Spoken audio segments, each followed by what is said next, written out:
This video is brought to you by Scentbird. No, because that's not armor. That is not... Was the camera rolling all along? Hi. Okay, let's start over again, shall we?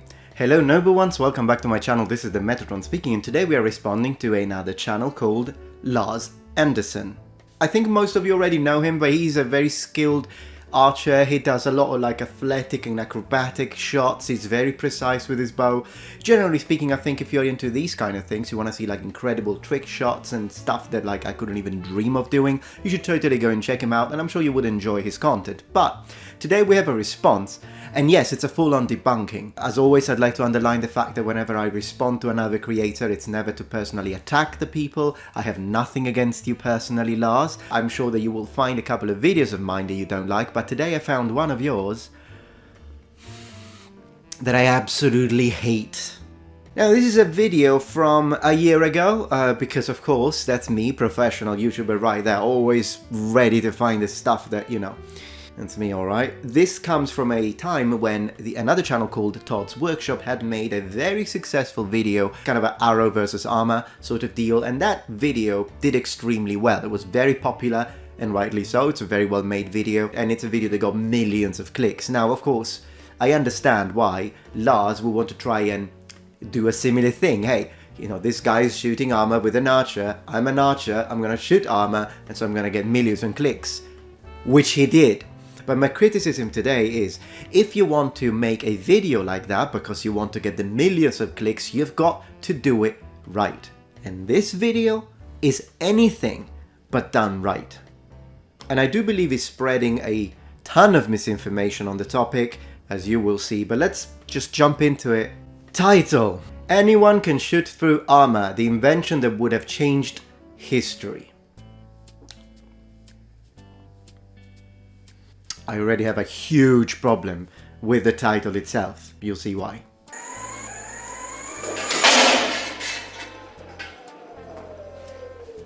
Todd's Workshop asked a very strong man to try to shoot through armour with a heavy 160-pound historic longbow.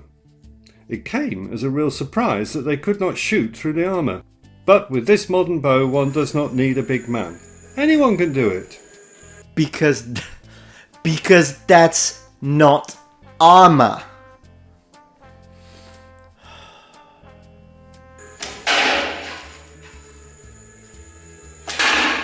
With this modern bow, it is actually now easy to shoot through armour. Why? Because that's not armor. Lars Andersen has previously tried to shoot through armour. This is my 100-pound Asian warbow. But he couldn't shoot through armour either. Then Armin Hermer sent him a special modern bow.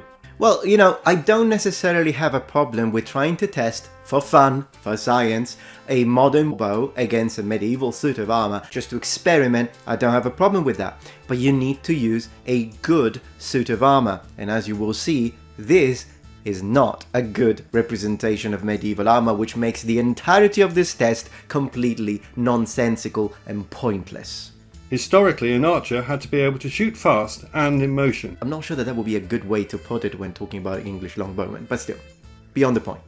This is not possible with the modern compound bows, as they are too cumbersome to use fast and in motion.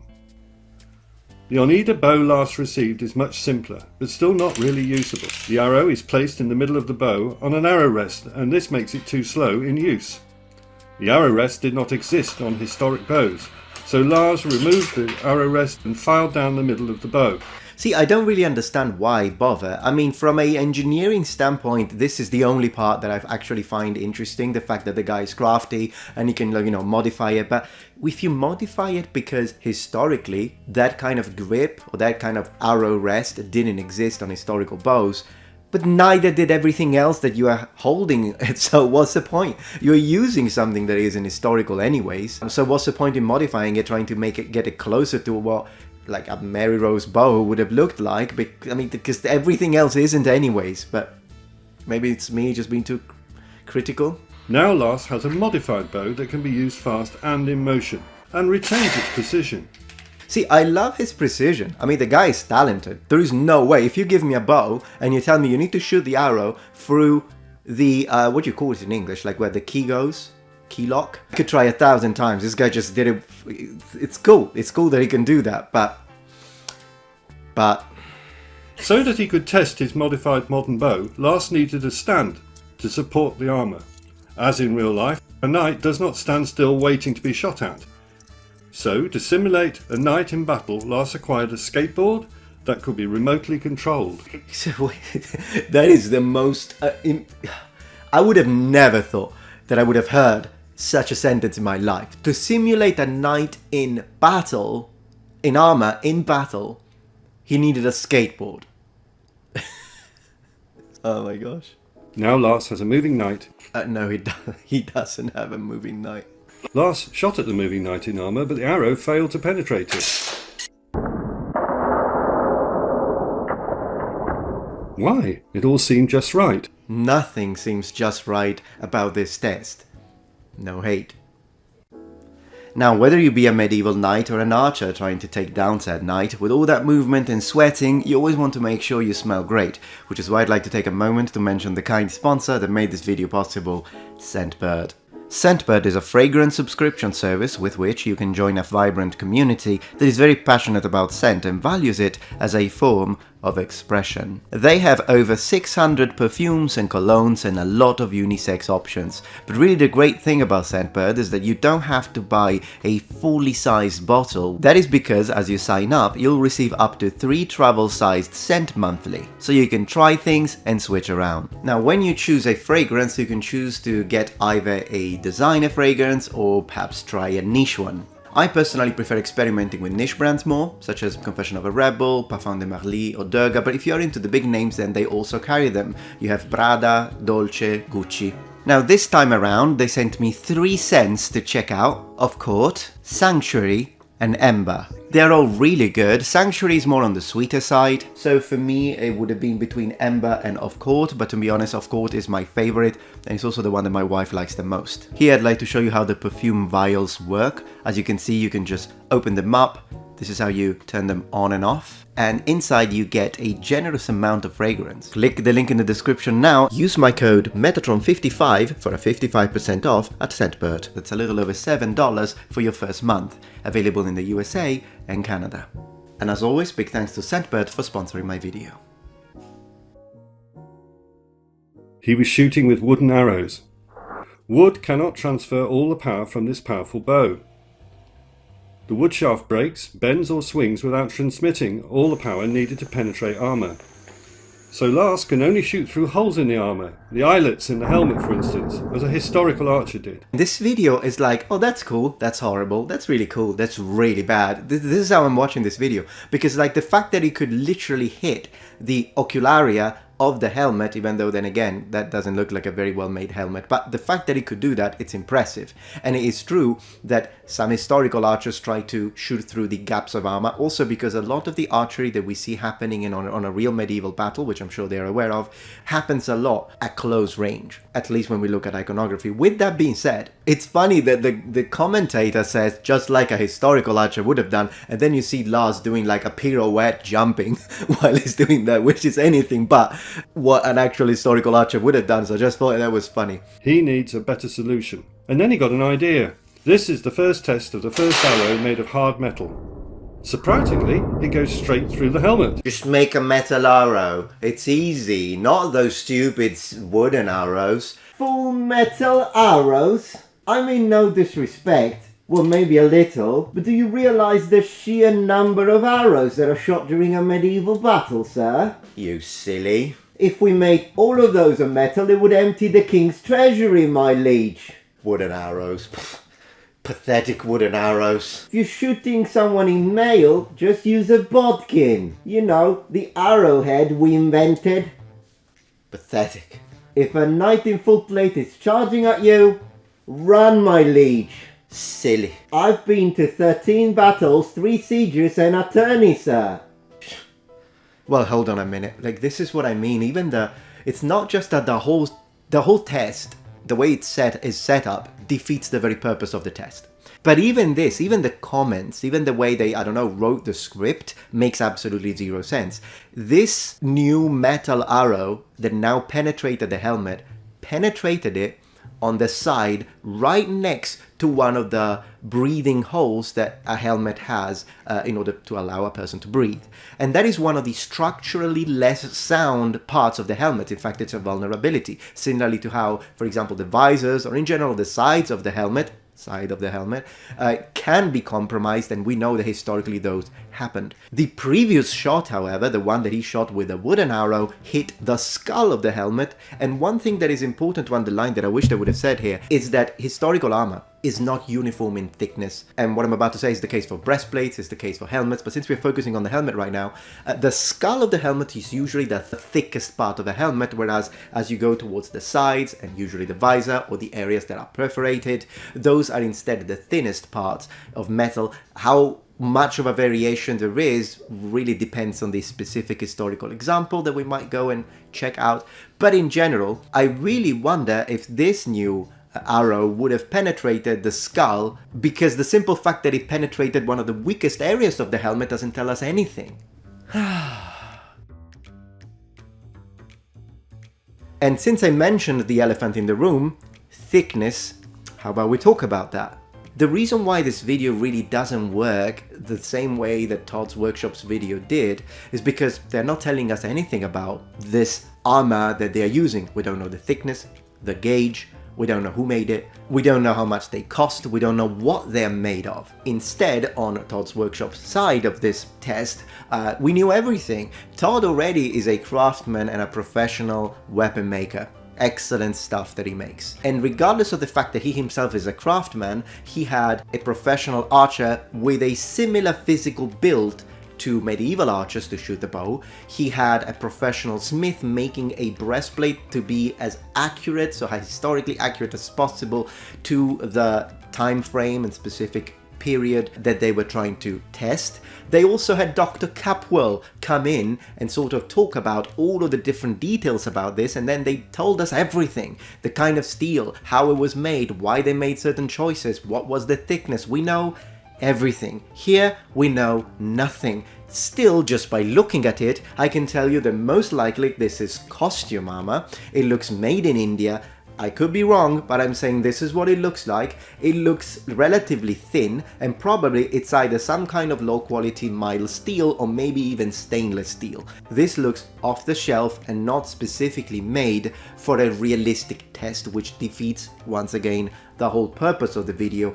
And it will also create a different perspective, presentation, an idea on what would have happened with real historical armor, which would have looked nothing like it.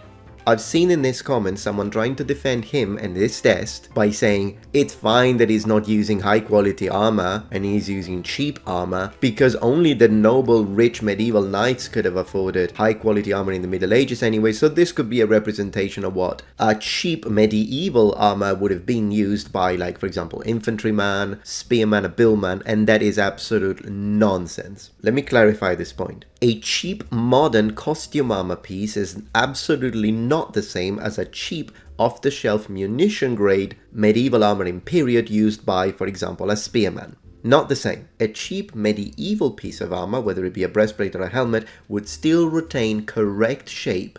The only thing that would make it cheap could be whether it be hardened or not, but most importantly, it would be the finish. No mirror polish, in fact, it would be just roughly finished. But it would still function as armor. A modern cheap piece of armor instead usually is the opposite. It tends to have the mirror polish because that's easy to do in our day and age. But the shapes are incorrect, so it doesn't work as a proper piece of armor would. Important distinction there. It has great momentum because of its small diameter, its high weight, and a shaft that transfers all power. So now the armour can be shot fast with several arrows in a row. I mean, you can see, even the way it sounds, the thud, the actual sound of the breastplate is wrong. It just doesn't sound right. Lars is a professional archer who is experienced in shooting powerful bows. So to test what was actually possible, he asked Nadia, who is a very good but not so strong archer, to try.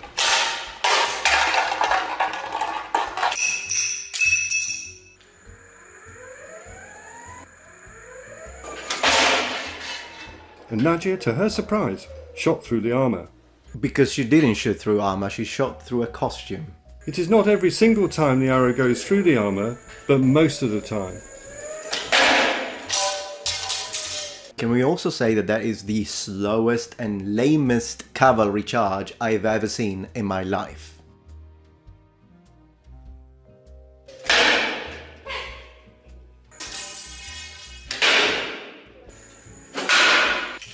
See, that's exactly what I mean. I don't have a problem with making a video like this per se, but you need to be clear about what you're doing. And the title shouldn't be, oh, this would have changed history, so you give it an implication to real history, as if this is a representation of a real historical knight in armor, which it clearly isn't. You should have instead said, having some fun shooting some low-grade costume armor. Then I wouldn't have made this video. But here we are. If there had been bows and arrows that could easily shoot through armour, there would have been no knights in armour at all.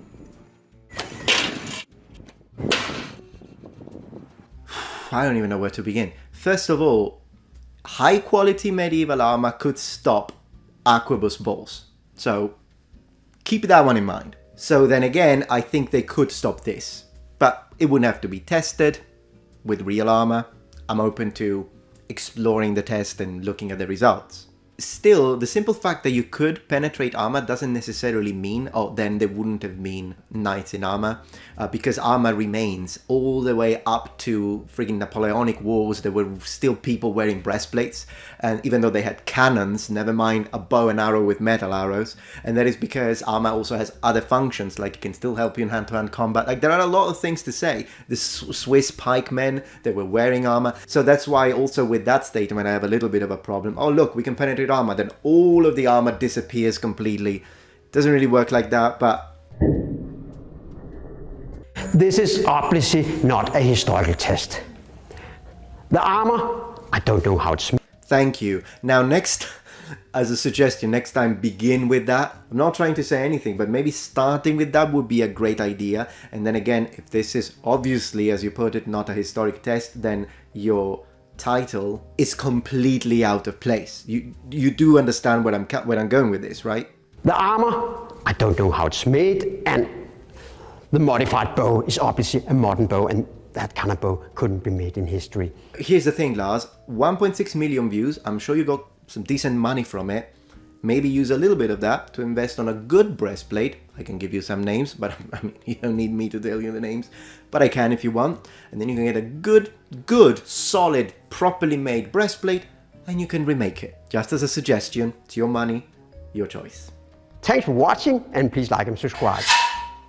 But when it comes to these scientific tests, I really think that when you have a reasonable audience and you're putting these tests out there and talk about the possible results when it comes to historical medieval warfare or Roman warfare and what have you, I really think they need to be done right, and they need to be done together with a team. I understand that very small channels might not have the budget to organize that, but when it's a channel that has a reasonable amount of subscribers and gets decent views, it means that they do have the budget. I have the budget. Other creators in the community of the sword surely could have the budget like Todd did. It's either you do it right or just don't do it. But that's me. I'm open to criticism and I want to hear what you think. And as always, thank you so much for watching. If you like this kind of content, please subscribe to my channel for more content from the Metatron. Also, don't forget to click the link in the description below to check out Scentbird's offer. And remember, the Metatron has spread his wings. Goodbye.